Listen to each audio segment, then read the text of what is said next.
I don't have a sieve, but I wanted to show you real quick how to do this. I have a strainer, and I'm basically just straining my soup through it. And I just kind of press down like that. Okay.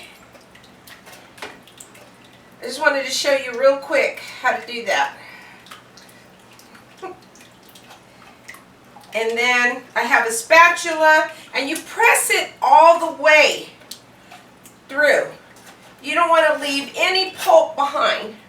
And it's going to make your soup so creamy. So if you have a sieve, then this is what you would be using, a sieve. But I have a strainer, and that works probably just as well. And you can see all the remnants in there from the soup.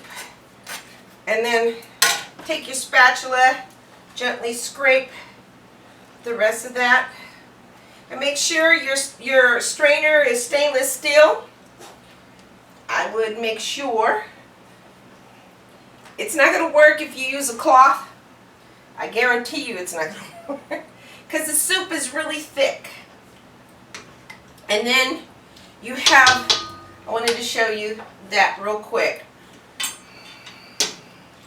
You have that nice creamy, see? That nice creamy soup. And I did add some sage to it, so it's so good. It's delicious. Oh my God. I don't know who I'm going to share it with. I don't want to share it with anybody. But I will, because I made a big pot. Alright, because $1 for a turnip. Go to your local farmer's market. You'll get some good deals. Alright, talk to you later. Bye.